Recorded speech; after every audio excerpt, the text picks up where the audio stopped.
Bonjour à tous. Je suis enchantée d'avoir le grand honneur de vous accueillir aujourd'hui au colloque Gottfried Semper, qui va avoir lieu de manière tout à fait exceptionnelle dans 3 sites différents à Paris. Donc, nous allons procéder par demi-journée. Aujourd'hui, nous sommes au musée d'Orsay et demain, nous serons à l'Institut d'histoire de l'art allemand et à l'INHA. Il est bon de ne pas oublier ces différentes localisations qui vont nous permettre de précisément réunir autour de Semper un certain nombre de chercheurs qui viennent d'un peu partout en Europe, et nous sommes particulièrement honorés de leur venue. Et je pense que c'est un moment qui va faire date, parce qu'effectivement, Gottfried Semper n'a pas eu depuis très très longtemps, depuis probablement plus d'un siècle, les honneurs de la vie parisienne. Alors, j'aurais envie de dire qu'au fond, chaque pays redécouvre tour à tour Gottfried Semper et l'immensité de son œuvre. Et je voudrais simplement rappeler qu'en France et en langue française, la première apparition moderne de Gottfried Semper s'est fait dans le numéro d'une revue qui a aujourd'hui disparu, mais qui a une grande importance dans les années 80, qui s'appelle la revue Macula, dans le numéro 5-6 de la revue Macula en 1979, où a été publié le premier texte en langue, traduit en langue française sur Semper, un texte de Joseph Rigvert, Gottfried Semper et la question du style, qui a eu à l'époque un écho considérable et qui a été un texte véritablement lu et relu par toute une génération d'historiens de l'art, de philosophes. La séduction de l'œuvre de Semper s'annonçait ainsi dans ce numéro de Macula, une approche matérialiste de l'art, matérialiste entre guillemets, où jouait un rôle fondamental des opérations, les opérations du tissage, de la céramique, de la stéréotomie, de la charpente, dans le développement des arts. Une attention inédite à des procédures qui, transférées dans d'autres matériaux, subsistent à titre de traces dans toute leur mise en œuvre successive, comme les mots portent en eux les vestiges de langue et de syntaxe disparus. Et en 1979, Rigvert nous rappelait que Gottfried Semper est le contemporain de Bopp, de la linguistique comparée et de l'apparition de la notion de métabolisme dans la chimie du XIXe siècle. Je rappellerai juste pour mémoire que cette première apparition de Semper sur la scène intellectuelle française moderne suivait de quelques mois la publication d'un ouvrage tout à fait décisif à plus d'un titre, qui était La vérité en peinture de Jacques Derrida. Grand texte où, en effet, l'adieu à Kant était aussi un adieu à une théorie de l'ornement qui assimilait l'ornement à un accessoire, à un hors-d'œuvre ou, comme le disait Derrida lui-même, au parergone.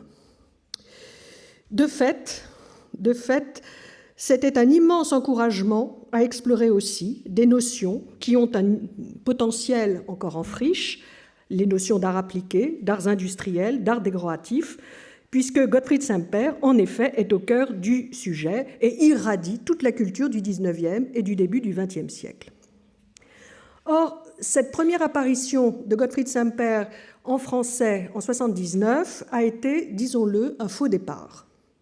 Il n'y a pas eu en France de démarrage des études sempériennes, ni chez les historiens de l'art, ni chez les historiens de l'architecture, malgré des facteurs pourtant très favorables.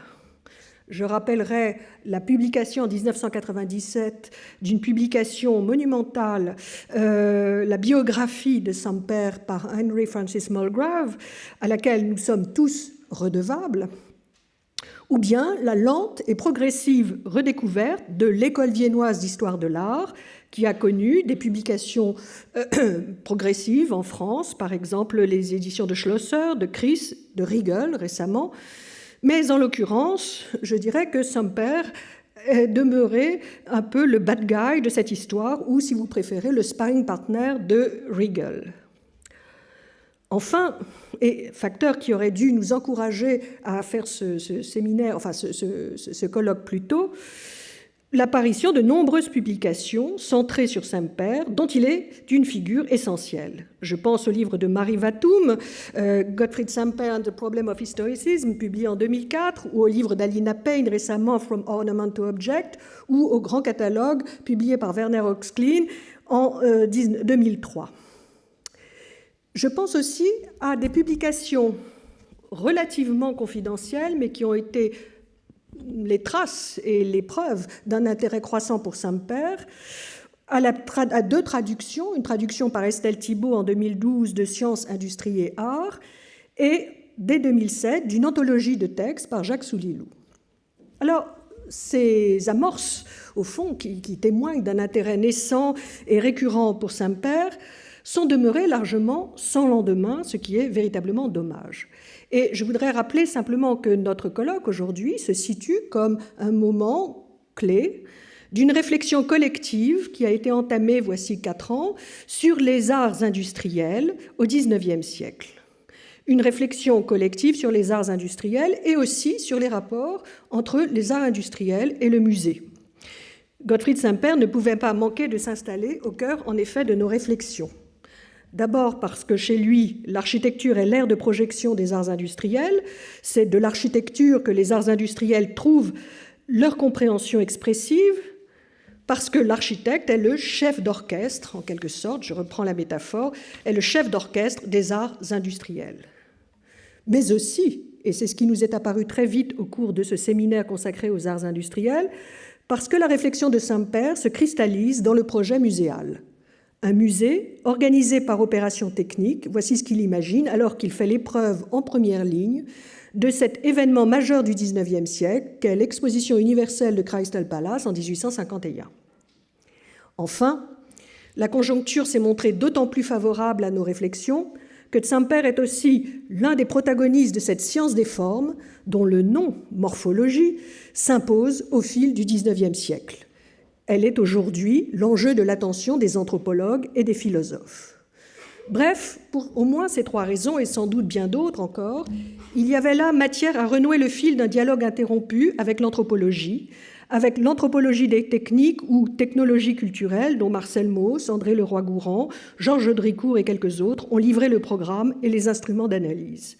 L'approche morphologique ouvre en effet sur une théorie de la culture élargie. Semper en est, là encore, une figure majeure. Voici donc les grandes lignes qui ont orienté le séminaire Semper depuis 2 ans, associant le HESS, l'INHA, les arts décoratifs, l'Université de Leyde. Aujourd'hui et demain, donc 13 et 14 janvier 2016, nous voici à l'heure d'un bilan d'étape, d'une récapitulation et, je l'espère, d'une relance qui nous permet d'accueillir des chercheurs de toute l'Europe, dont certains ont déjà participé au séminaire, d'autres pas encore.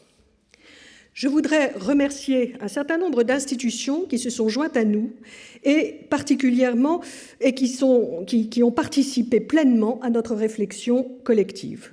Le musée d'Orsay, d'abord, qui nous accueille, l'INHA, qui nous accueillera demain, l'Institut allemand d'histoire de l'art, qui nous accueillera aussi demain, mais aussi la Fondation néerlandaise de la recherche, l'Institut de France, l'Académie des sciences des Pays-Bas, l'Université de Leyde et le HESS. Et puis, parce que les institutions sont incarnées, je voudrais remercier Alice Tomim et Scarlett Reliquet pour le musée d'Orsay, Thomas Kirchner pour le Centre allemand d'histoire de l'art, Joanne Lamoureux pour l'INHA, Sigrid de Jong pour l'Université de Leyde. Je vais maintenant passer la parole à la première oratrice de la journée, Caroline Van Eck, qui précisément a été l'une des chevilles ouvrières de notre séminaire de Semper. Le travail de Caroline Van Eck est bien connu en matière d'histoire de l'architecture. Tout le monde connaît son classique, maintenant son livre classique sur les rapports entre la rhétorique et l'architecture, sa réflexion sur la notion d'organisme en architecture au XIXe siècle. Elle vient de publier Art, Agency and Living Presence from the Animated Image to the Excessive Object à Berlin, et elle vient d'être nommée à la première chaire permanente d'histoire de l'art à Cambridge, tout en assumant les conférences Slade d'Oxford, ce qui est un grand honneur, et nous pensons que cet honneur rejaillit aussi sur le groupe des études sampériennes. Donc je vais céder la parole maintenant à Caroline, qui va ouvrir notre journée.